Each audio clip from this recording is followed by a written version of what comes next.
Imagine waking up one morning and realizing that you don't need to say yes to anything anymore. Not to the job that drains you. Not to the relationship that limits you. Not to the life that someone else designed for you. No panic. No apology. No permission required. Just freedom. Most women spend their entire lives believing that kind of freedom is reserved for a very specific type of woman. The one born into wealth. The one who married into it. The one who got lucky. But there's a growing group of women quietly rewriting that story. And they're doing it in a way that most financial advice never talks about.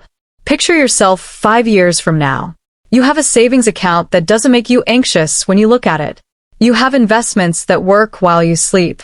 You have choices that most people never get to make. Not because you're greedy, not because you're obsessed with money, but because somewhere along the way, you learned something that changed everything. Now think about the women around you, friends, co-workers, family, who are talented, educated, hardworking, and still financially anxious. What's the difference? Because it isn't intelligence. It isn't even income. Here's what most women believe. That wealth begins with earning more. Get the promotion. Negotiate the raise. Start the business. Make more money. Then the financial anxiety goes away. But many of the wealthiest women alive today discovered something that completely contradicts that belief. The problem was never the income. The problem was something much deeper. Something that lives in the mind long before it ever shows up in a bank account. And understanding that is the difference between a woman who earns well and a woman who builds wealth. We'll get to what that is. But first, let me tell you about Sarah. Sarah grew up in a middle-class household in the Midwest. Her mother worked. Her father worked. They paid their bills, took modest vacations, and told Sarah, like millions of daughters are told, that if she worked hard enough, things would be fine. So Sarah worked hard. She graduated college, got a good job, got a better job. By her early 30s, she was earning more than her parents ever had combined. And she was terrified of money. Not in an obvious way. She wasn't reckless. She wasn't irresponsible. She just never quite felt like enough was enough.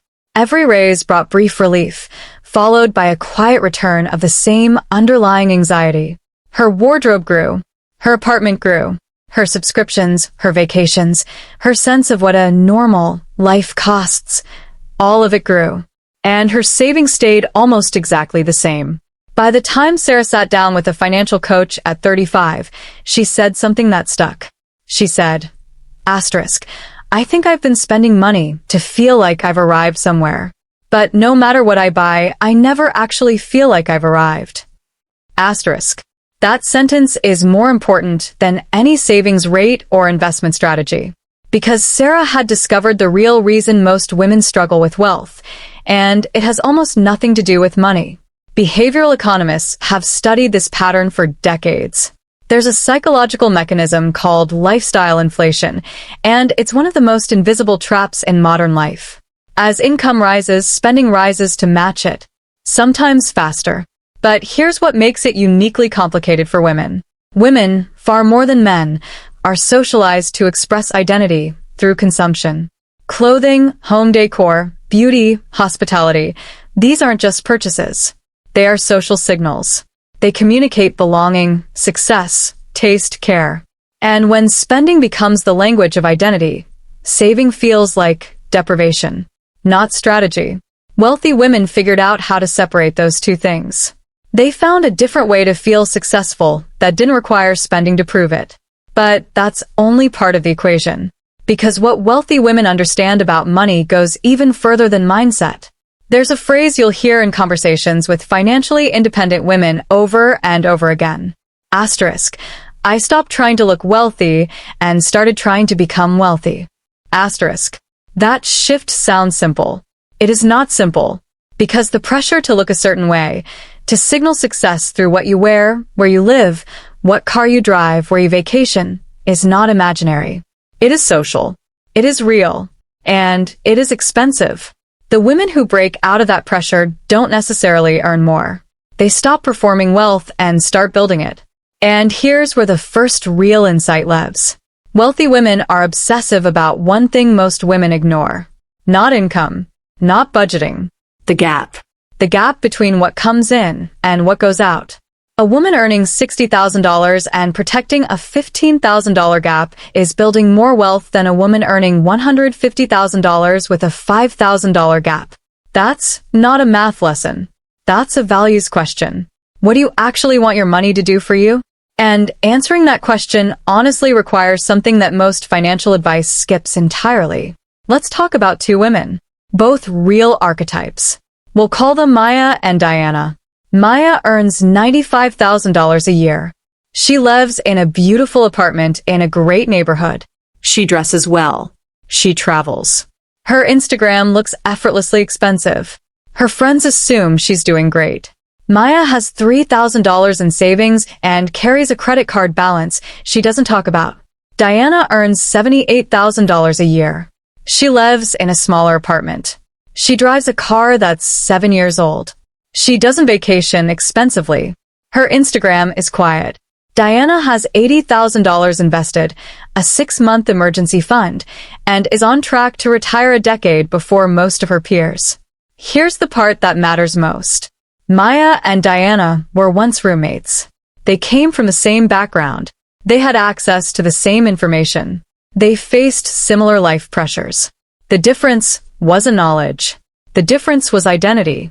Maya built an identity around what her money could make her look like. Diana built an identity around what her money could eventually set her free from. That is the psychological fork in the road. And most women never even realize they're standing at it. Now here's where the story gets more complicated. Because many women who do build real wealth, who do get to the point of genuine financial freedom, face something they never expected. Nobody talks about this part. When the money comes and the security comes, something else comes with it. A kind of quiet disorientation. Because money, for most women, isn't just money. It is tied to relationships, to identity, to the silent contracts women make with the people around them. And when those contracts change, when a woman no longer needs a partner's income, or a family's approval, or a job's validation, the relationships around her don't automatically adjust. Sometimes they resist. There are women who describe financial independence as the moment their closest relationships became complicated. Because the people who loved you in scarcity sometimes don't know what to do with you in freedom. Some partners feel threatened. Some friends feel left behind. Some families feel confused.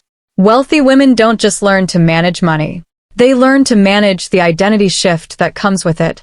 And that is something almost nobody prepares women for. There's a sociologist named Jessie Bernard who studied marriage and money decades ago. She observed that in most households, whoever controls the money controls the narrative. That insight has only become more relevant because financial dependence, even partial, even voluntary, quietly shapes the decisions a woman feels she can make. Where to live, whether to leave, whether to stay, whether to speak up. Money is not just money for women. It is permission. And the women who build real wealth aren't just building bank accounts. They are building options. The option to leave a relationship that no longer serves them. The option to walk away from a job that diminishes them. The option to raise their children the way they actually believe is right. The option to say no to anything. That is what financially free women are actually after. Not the money. The freedom that the money represents. And the women who understand that earliest build toward it fastest. Because they're not saving for a number. They're saving for a life. So, how do wealthy women actually build it? Not all at once. Not through one dramatic decision. Through a set of quiet, non-glamorous habits practiced consistently over time. Habit 1. They pay themselves first before lifestyle, before pleasure, before anything else. Not what's left over. First. Habit 2. They invest in assets, not just experiences. They understand the difference between spending that disappears and investing that compounds. Habit 3. They protect their income aggressively. Insurance, emergency funds, diversified income streams. They know that a single financial disruption, a job loss, a health crisis, a divorce, can erase years of progress for a woman who hasn't protected herself. Habit 4, and this one is rarely discussed, they become comfortable talking about money. Research consistently shows that women are socialized to avoid financial conversations. With partners. With employers. with themselves. Wealthy women learn to be fluent in that conversation. They negotiate. They ask. They compare. They question. Not because they're aggressive. Because they understood that silence around money almost always works against the person who stays silent. And historically, that person has been the woman. But here's the deepest truth in this entire story. The wealthiest women aren't defined by their portfolios. They're defined by a particular kind of relationship with themselves. Because real financial freedom, the kind that changes how you move through the world, requires you to believe deeply and truly that your future is worth protecting. And for a staggering number of women, that belief is the hardest part. Not the math, not the strategy, not the income, the belief that you are worth investing in. Not just for the sake of others, not for your children, not for your family, not so you can be a good partner or a responsible adult, but for you. Women are exceptional at sacrificing themselves financially for the people they love, skipping contributions to cover a child's need, leaving careers for caregiving with no financial backup plan, deferring to a partner's financial decisions out of habit or harmony.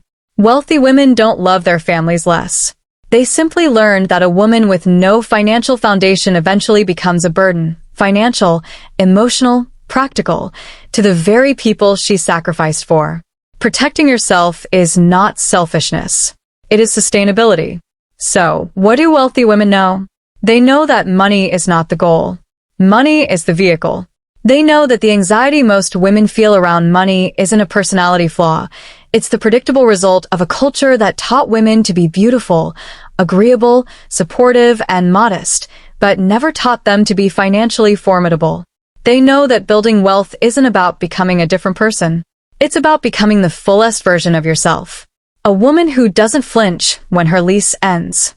A woman who can look at a bad relationship and leave it. A woman who can raise her hand in a salary negotiation without apologizing for it. A woman who can look at her own future and not look away.